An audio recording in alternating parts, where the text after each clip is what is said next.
The story begins with failure. Not a small mistake, not a delay, but a full public collapse. In 2023, a new electric car brand entered the United States with massive confidence. Its name was VinFast. The company promised cutting-edge technology, luxury design, and a serious challenge to Tesla. Billboards appeared in major cities. Bright new showrooms opened. Press releases spoke about innovation, speed, and the future of electric driving. VinFast didn't enter quietly. It arrived loudly, proudly, and fast. Then journalists drove the cars. What they found shocked almost everyone. The steering felt unstable, especially at highway speeds. The suspension behaved unpredictably. Software lagged, froze, and sometimes crashed completely. Safety systems activated when they shouldn't, or failed when they were needed. Body panels didn't line up properly. Touchscreens locked up while the car was still moving. Reviewers weren't debating taste or style. They were pointing out basic problems that should never make it past quality checks. One major outlet called the vehicle unfinished. Another said it felt like a prototype being sold as a final product. Some reviewers openly warned consumers not to buy it. For most companies, this would be the beginning of humility. Apologies, fixes, recalls, leadership changes, a pause to rethink everything. VinFast did none of that because VinFast is not a normal company. This is the story of a car brand backed by power, fear, and a system where criticism is treated like a crime. To understand why VinFast reacts this way, we have to go back to Vietnam. VinFast was founded in 2017 as part of Vingroup, the largest private business empire in the country. Vingroup is everywhere. It controls luxury apartments, hospitals, private schools, shopping malls, resorts, and infrastructure projects. It is deeply connected to the state and closely aligned with government priorities. At the top of this empire is Pham Nhat Vuong, the richest man in Vietnam. He is not just a billionaire businessman, he is a symbol of national pride. His companies are often treated like national projects. When they succeed, the country celebrates. When they struggle, the system protects them. VinFast was never meant to be just a car company. It was meant to be proof. Proof that Vietnam could compete with global giants. Proof that the country could build world-class technology.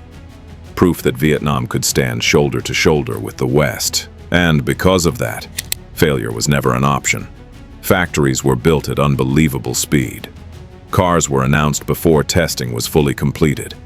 Deadlines were aggressive and unforgiving. Problems were hidden instead of fixed. Delays were seen as weakness.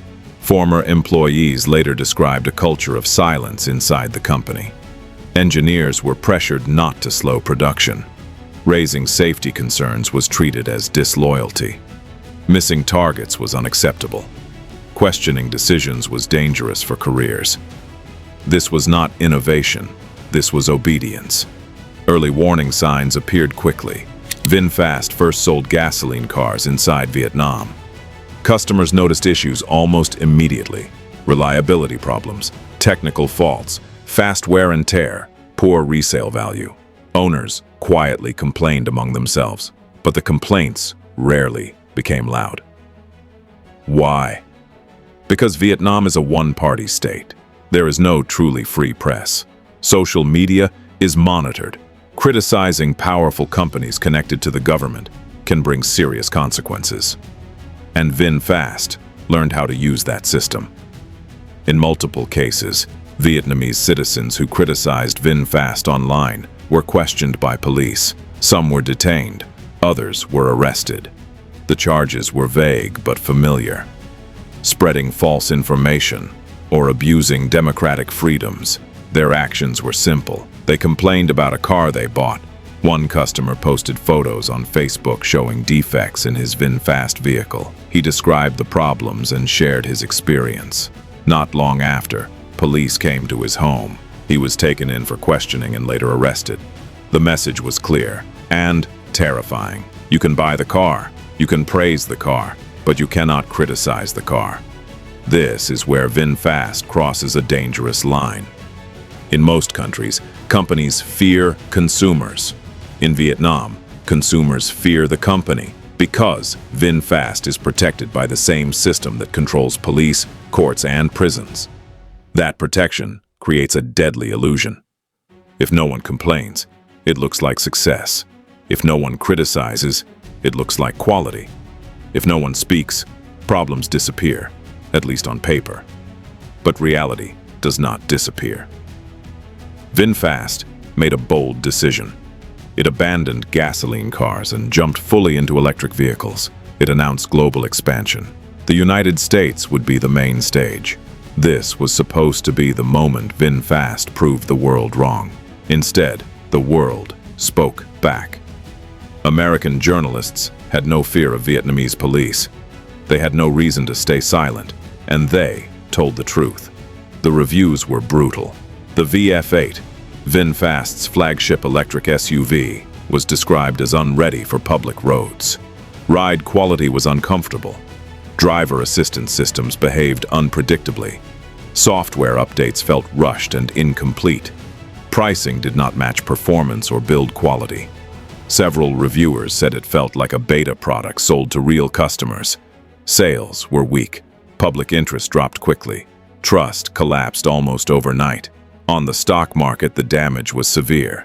VinFast's valuation fell sharply. Billions of dollars vanished in a short time. Analysts openly questioned whether the company could survive without constant financial support from Vingroup.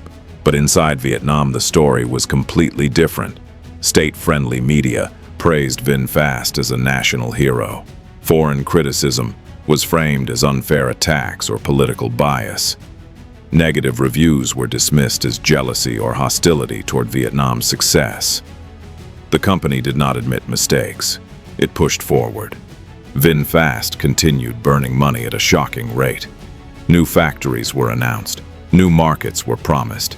New models were teased, all while losing billions. This is where the human cost becomes impossible to ignore. Inside the company, workers faced extreme pressure. Long hours were normal. Stress was constant. Deadlines were unrealistic. Mistakes were punished harshly. Promotions depended on loyalty, not honesty. Engineers who raised safety concerns were ignored or sidelined. Managers focused on appearances instead of solutions. Problems were hidden to protect reputations. Outside the company, customers paid the price. In Vietnam, many buyers took loans to purchase VinFast cars because they believed the national pride message. They trusted the brand. They wanted to support a Vietnamese success story. When problems appeared, refunds were difficult. Repairs were slow. Public complaints were dangerous. Some customers were left with expensive cars that didn't work properly, and no safe way to speak out. This is what happens when power replaces accountability. A free market corrects failure through pressure. Bad products are criticized. Companies are forced to improve or disappear. VinFast exists in a system where disappearance is not allowed, and that makes it dangerous. Because when a company knows it cannot fail, it stops caring about the people using its products. Unsafe cars don't just hurt a brand, they put lives at risk. The most disturbing part of this story is not that VinFast made bad cars. Every company makes mistakes. The disturbing part is how those mistakes were handled. Instead of listening to customers, VinFast silenced them. Instead of fixing problems, it punished critics. Instead of accepting reality, it used power to rewrite the story. This is not confidence. This is fear of the truth. VinFast wants to be seen as a modern, global, innovative brand. But modern companies do not need police to defend their image. A strong company survives criticism. A weak one arrests it.